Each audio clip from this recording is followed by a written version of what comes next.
All right, picture this. You're an astronaut floating out there in the dead quiet of space. But then something goes horribly, horribly wrong. Your tether snaps, the ship, it's gone. And there's only one thing below you, this huge, rusty red planet. Today, we're not just gonna look at Mars, we're gonna fall right into it. So what happens next? And look, this isn't just some crazy hypothetical. This is a real journey through the science, the history, and yeah, the hidden dangers of one of the most incredible worlds in our solar system. Okay, let's get into this. Your trip starts with a plunge. You're hitting the Martian atmosphere. But, this is nothing like re-entry on Earth. This is something else, something way, way more dangerous. And this is where you see the first big problem.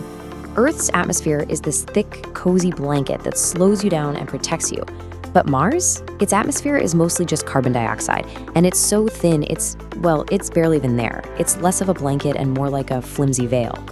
Then here is the number that just puts it all in perspective.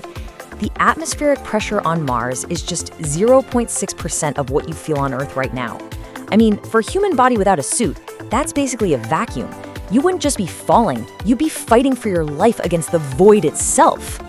And this brings us to this great big paradox of landing on Mars. It's a problem so tough that historically, about half of all the missions we've ever sent there have failed. A lot of them right at this stage. The atmosphere is somehow both too thick and too thin. What does that even mean?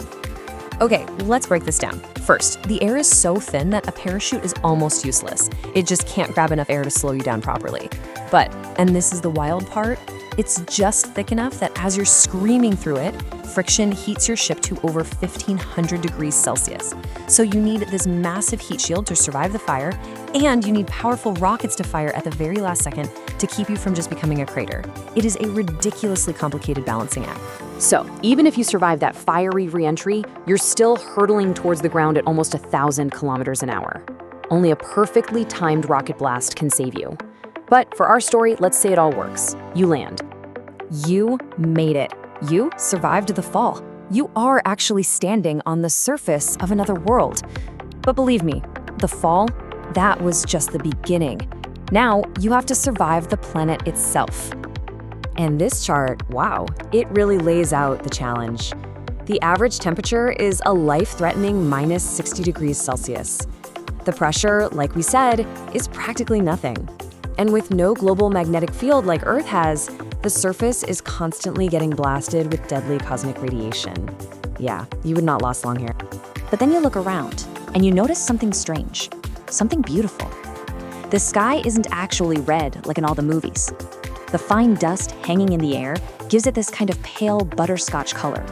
And because of how that dust scatters light, the sunsets are the complete opposite of ours. They're this haunting, vivid blue. So there you are, standing in this silent, frozen desert. But the rocks under your feet, they tell a story of a completely different Mars, a world that was once a lot more like our own. And this is how it all fell apart. You see, 4 billion years ago, Mars had oceans. It had a thick atmosphere. It even had a protective magnetic field.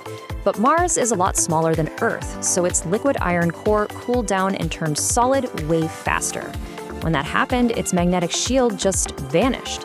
And without that shield, the sun's solar wind just sandblasted Mars's atmosphere away. And its oceans either boiled off into space or froze solid. It was a planetary catastrophe. So yeah, the surface of Mars is a dead end for life as we know it. But that's just the surface. What if the real story of Mars isn't on top at all, but buried just beneath your feet? The evidence is it's so tantalizing. See, underground, the temperatures are stable. We know for a fact there are massive sheets of water ice just a few feet down. There's strong evidence for a huge liquid water lake under the South Pole, and we've even found signs of an ancient planet-wide groundwater system. Life could have just retreated underground when the surface went bad.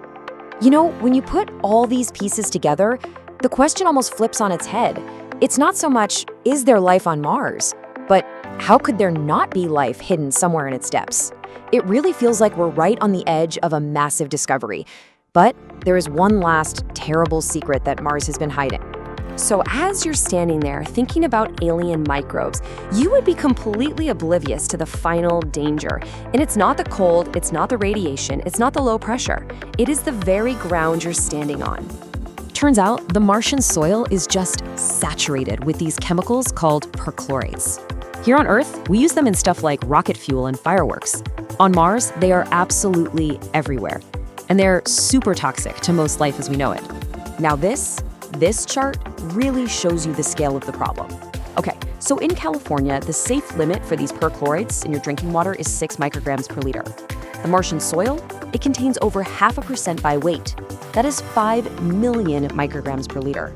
We're talking about soil that is literally hundreds of thousands of times more toxic than what we consider safe. The dust on Mars isn't just dusty, it's poisonous. And that leaves us with this final, really haunting question. Mars might be the most likely place in the whole solar system to find alien life, hidden deep underground, safe from all that poison and radiation.